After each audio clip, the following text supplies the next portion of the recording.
This is the... Okay, today's the right one, Okay. right? Today's the licht. Pastoral Passover. Okay. Number 4.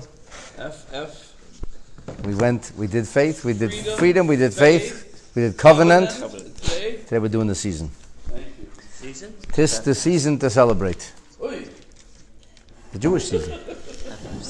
Yud Aleph Nisan, Tavshan Amud Aleph. The year would correspond to 1971. It was Yud Aleph Nisan, and the Rebbe addresses a letter to Bnei Beis Yisrael, B'chol Malkim Shehem, sons and daughters of Israel, anywhere they may be. Hashem Aleim Yichyu Shalom B'bracha. Peace and blessing. Ki Yadua, as is well known, Kshurim HaChagim Be'ines Mesuyamim Bashana. Our Jewish festivals are linked to specific seasons. Chag Pesach, Chayev Lihiyes B'Chedesh Aviv. The festival of Passover must always be in the month of spring, the time of spring. Chag HaShavuos, the festival in which we arguably celebrate the receiving of the Torah, also has a seasonal element, and that is Biktsir HaChitim, at the time when the wheat is cut. V'nikra, and interestingly, it's not just at that time, but it's called B'Shem Chag HaKotzir. It's called the Festival of Harvest, or cutting. Chag HaSukkos, the third of the 3 biblical festivals, is connected, kosher ba'onas osif, connected to the time of the ingathering, when you bring it all home. HaTavua v'HaPedes, this refers both to grain as well as fruits. V'nikra b'shem Chag HaOsif. This time when the produce is brought home is called the time of gathering. So now we have it. 3 biblical festivals, 3 seasons. Agriculturally based, actually. Weather/agricultural. The weather of Eretz Yisrael and the agriculture of the Holy Land. B'miyuchad mudgesh b'Torah, there's a special emphasis though. Although all of the festivals have a connection to the seasons, there's a special emphasis between Chag Pesach and Aviv, between Pesach and spring. As it says in the Torah, Shomer es chodesh ha'aviv, you have to watch carefully or keep this season, month, if you want to be literal, of spring. V'asisa Pesach la'Hashem Elokecha, and you have to make a korban Pesach for the Lord your God. Now, is the emphasis here on Shomer, and interestingly enough, according to many of the Moini HaMitzvahs, according to many of those who enumerate the specifics of the 613 mitzvahs, Shomer es chodesh ha'aviv, keep the spring, keep it in spring, is a mitzvah in and of itself. Besides the mitzvah of observing Pesach, there's a mitzvah to make sure that that celebration ends up specifically in the spring. Of course, this is the time where we add an additional month to create the corollary between our solar calendar and the lunar calendar. We go by a lunar calendar, but we need to be seasonal. And the problem, of course, is you're missing 11 and a half plus days. And if you miss 11 and a half days a year, after 3 years, you're a month off. Plus 4 years, you do the math. That's why you hear of other societies and civilizations or faith systems that have other calendars, and their holidays always seem to be moving. Right? Ramadan always seems to be at another time because the Muslims have specifically a lunar calendar. So it's on all different seasons. The Chinese calendar, it's only lunar. And so they always hear about the Chinese New Year. It always seems to be a different time. It is always a different time. It keeps moving 11 and a half, 12 days on an annual basis. But when it comes to we, the Jewish people, Hashem says we're Meinin L'Levana, we're Doimin L'Levana, we count by the moon, we're metaphorized as and likened to the moon, but it's got to be seasonal. And the only way for it to be seasonal is every couple of years, you have to add an additional month. Can't add days, can't add hours, can't add weeks, it can only be months. And when do we add that additional month? Always at the end of the months, from the 12th month, which is Adar, we go into Adar Hasheni, like we had this year, which is the 13th month, and then we can have Pesach in Chodesh Aviv. So the Torah, when it speaks about the seasonal nature of the observance of the festivals, it introduces it with an emphasis on the holiday of Pesach. So we see that Pesach and spring have a special link. And the Rebbe points out that there is, between Pesach and Chodesh Aviv, Kavei Oifei Zehim, there is common denominators, similar lines of definition. Ben Hashar, amongst other things, Chag HaPesach hu Rosh l'Regalim. The festival of Pesach is called the header for the Jewish festivals. It's the first of the festivals. Rasheim shel Shara Chagim. We start with Pesach, then we go to Shavuot. We conclude the 3 festivals with Sukkot. So why is this? Yes, it all came. Not only, we'll get to why in a second, not only is Pesach called the beginning of all the festivals, but even more so, Zman Matan Torah Seinu, the time in which the Torah was given to us, Chag HaShavuos, Mahava Hemshech V'Siyum Chag HaPesach. Actually, it is the continuation of Pesach. On Pesach we went out of Mitzrayim. And then 7 weeks after going out of Mitzrayim, we reached the ultimate fruition and purpose, which was when we received the Torah. Because when God told Moshe Rabbeinu and the Jewish people go out of Mitzrayim, he said to him, Moshe said, what is the point? Why are we going out of Mitzrayim?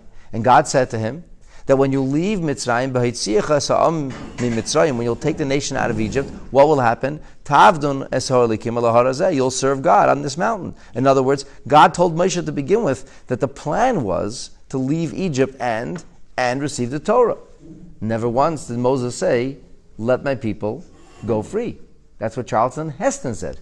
Moses said, Shalach Ami v'yavduni. Send my people forth, and they will serve me. What was he referring to? What was the service here?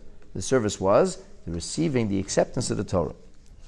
So we see that really and truly, Pesach is not only technically Rosh L'Regalim, the beginning of the festivals, but the festivals follow in succession to what Pesach is. We have Pesach, the Yetziah Mitzrayim, the Exodus, the spiritual liberation of the Jewish people, as well as the material, physical liberation of the Jewish people, so that we might be at Mount Sinai and receive the Torah.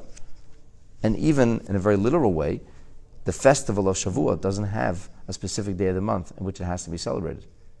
It's always celebrated 49 days after Pesach. So depending on when Pesach will be, or how many days will be in Adar, that's which day of the month, or how many days are in Nisan, or how many days are in Iyar, that's which day of the month we'll have Shavuot in. Now, it's true that ever since Hillel HaKatan put the calendar into motion some 17 centuries ago, that ultimately we always have Shavuot on the same day because the months are exact. And there's always going to be 30 days in Nisan and 29 days in Iyar, and Nisan always arrives as it arrives. And so because of all this, it's true, the 6th of Sivan ends up being the festival of Shavuot on an annual basis. But in theory, as it explains the Shulchan Aruch, Shavuot could be on the 5th day of Sivan, or Shavuot could be on the 7th day of Sivan. In which case, we end up with the understanding that Shavuot simply follows Pesach.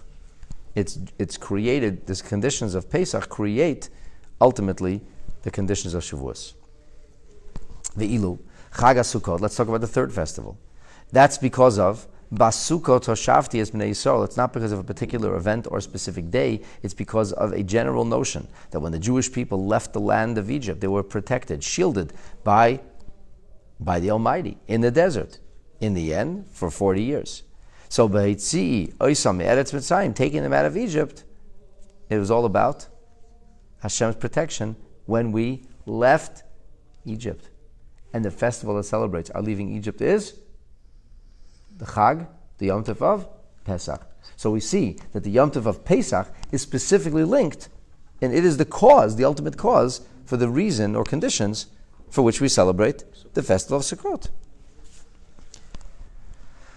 So the Rebbe says, so that's all these things are in Pesach. Pesach is kind of what catalyzes the whole year. All these things follow after Pesach. Well, guess what? Kach gam Chodesh Aviv. So it also is with the season of spring, which is Rishon l'Chol HaChadoshim. This is the beginning of time all over again. This is the Zman HaLivlu v'Hapricha. This is the time when everything blossoms. This is the time when everything goes green.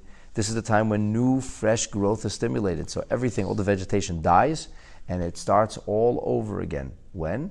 In the spring. So it's perfectly natural that the spring has the new beginning. And as spring having a new beginning, it follows Pesach.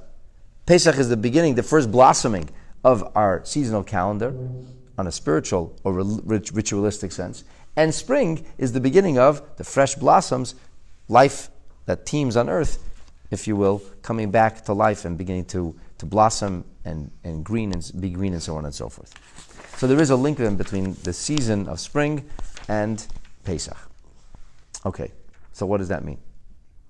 So what? So what if Pesach comes in the spring, and so what if Pesach is a time of fresh growth and flowers blooming and things blossoming? So what? So the Rebbe now takes this direction and suggests, first of all, let's take a look at what this means on a literal level, what happens when it comes to spring, what happened on Pesach, and then we draw a lesson for us. So the first thing is, he says, there is a mashmois amuka yeser. There is a deeper meaning, there's deeper content and intimation with regard to the connection between Pesach and the season of spring. And that is, Chag Pesach, huzman chedasenu. Time of Pesach is the time of our liberation, our freedom. And when we experienced that freedom, when we experienced that new season of fresh growth, it was me'avdus lecherus. It wasn't something we slowly evolved into. We used to be a slave people. Then we were a downtrodden people, but we were no longer being beaten, and the conditions were better. And slowly the conditions improved. And after a couple of years, not only the conditions improved, we actually got a day off. And then after getting a day off, we got 2 days off. And then we became the own masters of our own self-determination. We could define our own future. And we decided when we would be slaves, it wouldn't be slaves. And then eventually, slowly but surely, till it came to the point, we declared independence, and then we created a nation called Israel. No, that's not what happened. What happened was, we went from one extreme to the next, in the blink of an eye. We went from Avdos, from being a downtrodden, slave-like nation, to a darga, from darga hanachusa beyeser, shal avdos, el darga hasi shal chedes, from the lowest level of slavery, the lowest level of bondage, the lowest level of missing, if you will, anything that's required for freedom, for independence, missing all of those characteristics, and then overnight we became the highest level of a free people. The way we call it in the Haggadah, in the blessing that we recite toward the ends of the telling and the thanking, we say ume'afela la'er gadol, using the verbiage that the Mishnah provides us with. We say from great darkness to amazing light, to great light. From a heavy darkness to a great light. So this is what happened. Pesach was a big, big shift, a massive seasonal shift, where we go from one extreme to the other. Well, guess what? If you think about it, the same exact shift takes place within the frame of the seasons.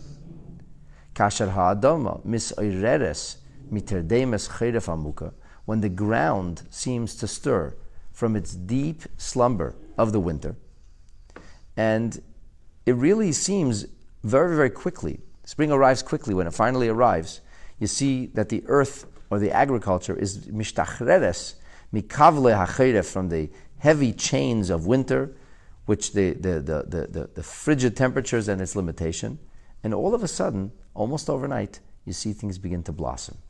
You see all of a sudden a greenery be restored to the environment. Everything changes. Suddenly the shibola maschilis leismali, suddenly the stalks are growing and they begin to be full with produce. And this goes down even into the fact that the seed, when it's planted in the ground, it spoils, and there's nothing left of it. And that seed that's spoiled, nice fine bulbs, complete, intact bulbs, they go in the ground, they spoil, there's nothing left of them, and then all of a sudden, fresh growth ensues. There's tvuah chadasha. There's a fresh, verdant sight that meets your eyes. Everything is full of life again. And the Rebbe says, really, if you think about it, in the most literal way, Pesach and Aviv, both the Yom Tov of Passover and what Pesach celebrates, and both the idea, the season of spring, is not a shinu dargasi. It's not a slow process. It's not something which goes from level to level, but rather, we know, from shlav l'shlav, from one step to the next. Kiyim shini kitzayni. This represents a paradigm shift. L'loi kol yachas. There's almost no comparison. It's a shinu yayetzer b'riya chadasha. It's the kind of change that creates what seems to us to be entirely novel and new circumstances. So, what's the difference between deep winter and not such deep winter? What's the difference between January and February? An extra inch of snow. There's not so much of a difference. You don't see a difference. There's not really a shift. And what about from February to March? Not so much of a difference. So you can go through months without much of a difference. Slow changes, the precipitation increases, the temperature drops, slow changes. It's not like a massive paradigm shift. But every spring, we do experience a paradigm shift. Now, it's true, it's the other way also. Winter always hits us. It was kind of nice, things were kind of looking okay, and then boom, their first snowfall hits. But we're not talking about that now. Now we're talking about spring. Because winter hitting us is where everything gets deadened. You even have animals that go to sleep then. And you certainly have all vegetation that just withers and if it freezes and you don't see any life. But the world stirs to life. Earth comes back to life. And this happens on an annual basis, and it's not a slow process. Spring comes in with a major, the wind of spring blows in, and almost overnight our world has changed. And the same thing happens with Pesach.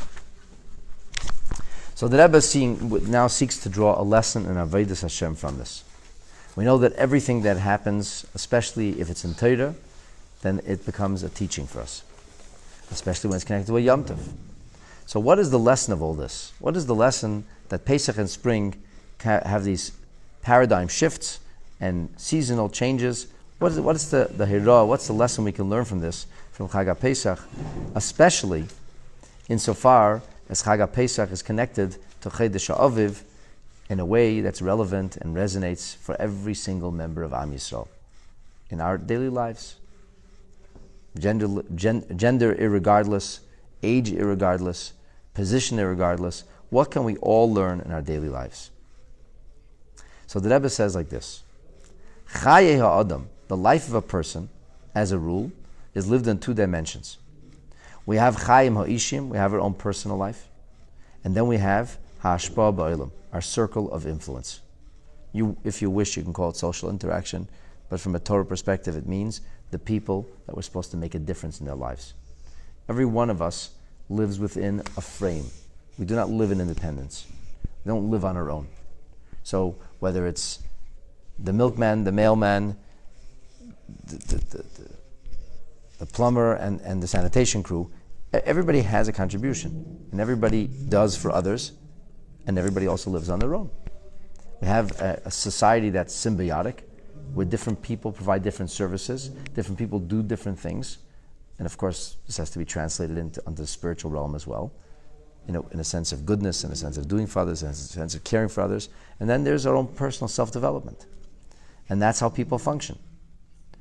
And the truth is that both of these levels function within two different frames. There's Chaim Ruchniim and there's Chaim Gashmiim. There's a spiritual side of a person's life, and then there is the literal side of a person's life. You could call this the biology side, the technical side, the food we eat, the shelter we crave or seek, and the ability to simply function. Whatever people need. They need air, they need sleep, they need nourishment. Basic needs. If it's too cold, you'll freeze to death. You need clothing, you need to have a roof over your head, and then you can live and function like a normal person. But then there's the spiritual side of a person. Then there's the other needs we have, the need we have to live meaningfully, the need that we have as human beings to make a contribution. What Viktor Frankl would call meaning. Self-actualization, as Maslow would call it. But this you've found out is as important, in fact, perhaps even more important than the biological needs. Self-actualization is not a cherry on the top. Doing things which are meaningful, living meaningfully, is actually a source for life itself. Tafkid shel Yehudi, the purpose of a Yid, is lahoitzias kol hanimtza b'misharim ha'amurim, to take all of these things, all of these elements, be they the spiritual or the material, be they the personal or the communal, to take them from avdus, to take them from a state of bondage or slavery, which the Rebbe says in the parentheses means meitzarim and hagbalas shalahem, its limitations, and everything has its limitations, and often those limitations are constricting. To take that into a state of cherus, to take that into a state of openness, into a state of freedom. And that happens al yedei haramasam l'ruchnias yaser, by raising them to a higher spiritual vantage point. Ad kedei avodas Hashem, to the point that we can seek and actually successfully discover a way to serve Hashem really in everything. We're not talking about the parts of life that you're in control of. There's certain things you can control.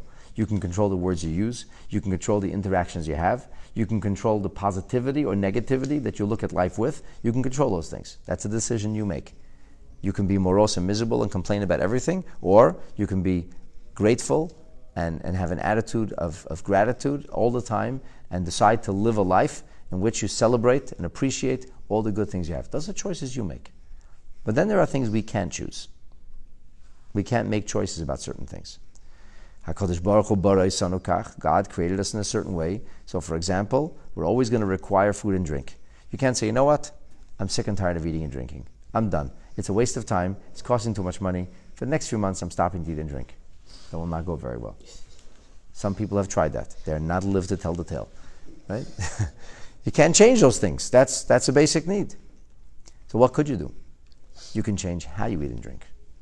That you could change. You can't change the circumstances entirely, but you can change the variables. And for example, olav lashon oisam, gam oisam. You can change those things too. And the shine would be a shine muhusi. It can be really what they would call a paradigm shift. For example, hu oichal kedei sheyuchal la'asos tov. Imagine a person eats. Why am I eating? Well, because I love food, because I want to enjoy life. No. I'm eating because I want to do good things. In order to do good things, I have to be healthy. And in order to be healthy, I have to eat in a normative way. So, for example, Lilmei Torah, I'm eating so they have the strength to study Torah. L'kayim mitzvahs, to perform mitzvahs. Kedei sheyiu l'koyach la'avodas Hashem, so that the person might have wherewithal and ability to serve Hashem. Yes, it all came, even more so. Not only is the food a means to an end, not only is it through consumption of edibles that I will do good things once I receive a fresh infusion of energy, but even the consumption itself becomes avodas Hashem. How does it become an avodas Hashem? How does it become an act of homage, love, loyalty, and dedication and commitment to God? Very simple. You make a bracha before you eat. So you're mindful of God and the bounty He has given us before we eat the food. And then I thank Hashem for the food afterwards. So in doing so, that's an act of service. That's an act of devotion. I said please before, I said thank you after. I was mindful. I used my food as a platform in which I was able to express my devotion, my commitment to the Creator of heaven and earth. So it became an act of avodas Hashem. And the Rebbe says that means to liberate. A person can become liberated. You could be a slave to your food, where your food dictates how you function, where a person only eats that which is sweet and enjoyable, even when it's unhealthy and harms them. And a person's whole life revolves around what my next meal comes from and what it's going to look like. And a person becomes essentially enslaved to the concept of food. That becomes his master. Or a person could say, food is not going to define me. Yes, I have to be somewhat defined by food, because if I don't eat, I won't live, but I'm not going to become a slave to the refrigerator. I'll eat at the times when I decide I should eat, not when my stomach decides that it craves. I'll eat what I want to eat based on rhyme and reason and logic of what's healthy and what will be wholesome for me. And I'm going to do so with Hashem in mind. So I took a situation that essentially every one of us is enslaved to. We're all stuck within the strictures of having to eat. And I've decided to make that, or to choreograph and define that in a way of avodas Hashem. So you took it from avdos to cherus. Things can constrict and control us, or instead, we can get control over them, even if we can't change them altogether. So if you're a bal lashon hara, you love to speak gossip, or you're a person who loves to be biting and to bring others down, and you make a decision to stop doing that and only to say positive things. And if you have nothing nice to say, just don't say it. Then that's something you can change altogether. You don't have to be mean-spirited. You don't have to be miserable. You don't have to be that kind of person. You don't have to be.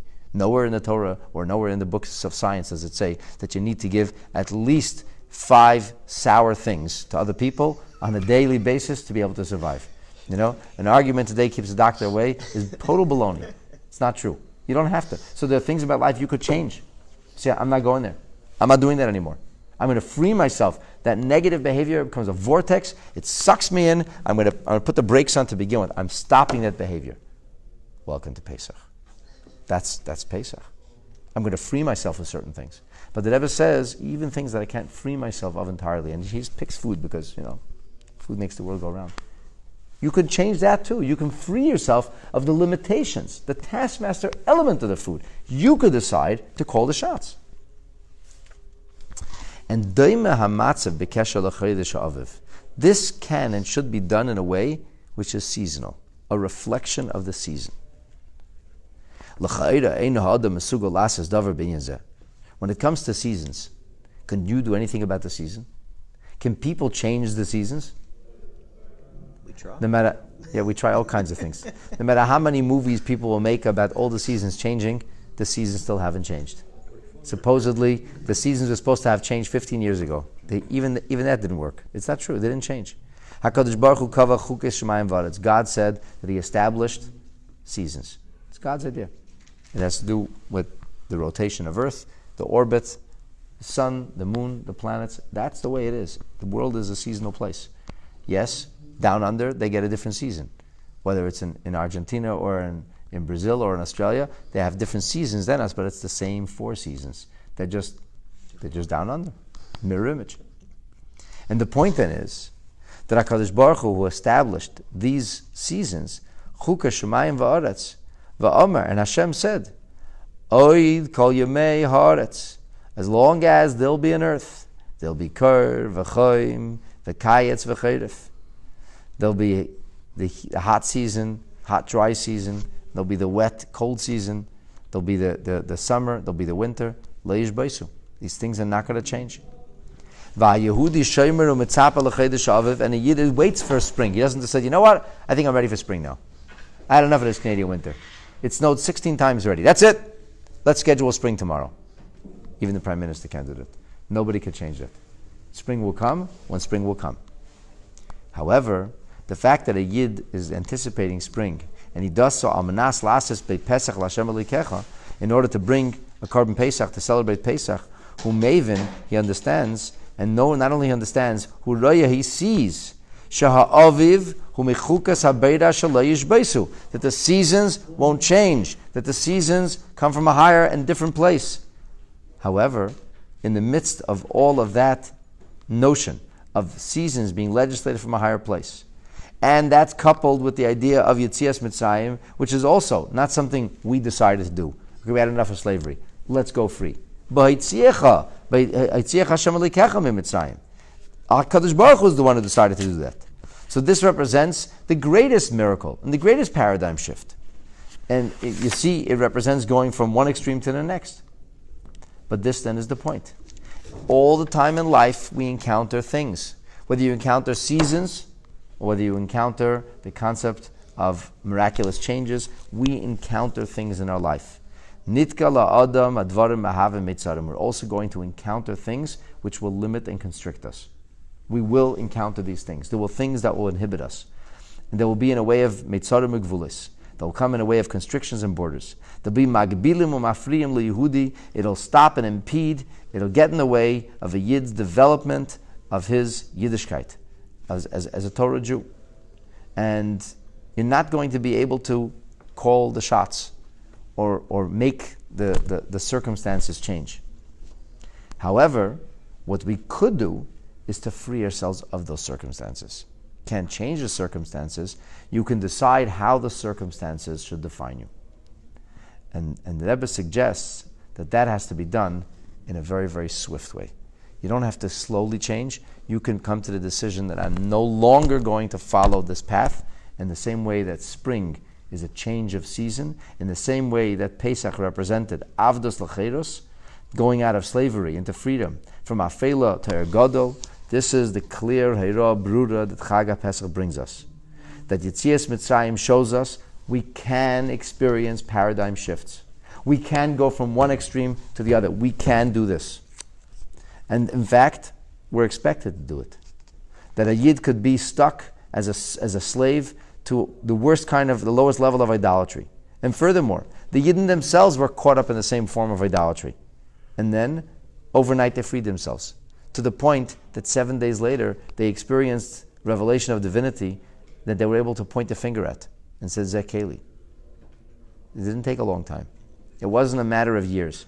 It was really almost in the blink of an eye. But there were changes. There were miraculous changes. There were miraculous changes. This is true. And HaKadosh Baruch Hu gave us strength that this should happen. But the point is, if we're to animate and activate Pesach in our lives, we have to follow that same paradigm. We have to know that HaKadosh Baruch Hu gives us the ability, and we can make major changes in life. It's like the smoker who doesn't stop smoking slowly. How does he stop? Abruptly. Just abruptly, cold turkey. Just stop smoking. You can stop these things. In fact, that's the lesson of Pesach. Just like there are seasonal changes which are abrupt, a major shift, we can experience a major shift. And in our lives, the proper celebration of Pesach means to take a careful look at how life is going. I can't change the circumstances. I can choose how I'm going to live. And to live a Pesach life means, or to internalize the message of Pesach, is to decide that we're going to make certain changes. And to implement those changes. And to free yourself of things that inhibit, shackle, and constrain you. And in doing so, to experience the kind of freedom and elevation and liberation that Pesach represents. And the Rebbe concludes the letter by talking about the mitzvah of remembering Yetzias Mitzrayim every single day, and that when we remember Yetzias Mitzrayim means to activate the spirit of Yetzias Mitzrayim, and that this hastens the coming of Mashiach, in which time we will experience the miracles and the wonders of liberation all over again, as it is written, Ki meitzeischa me'eretz Mitzrayim, arenu neflois, and that will happen with the coming of Mashiach speedily and in our days. Amen.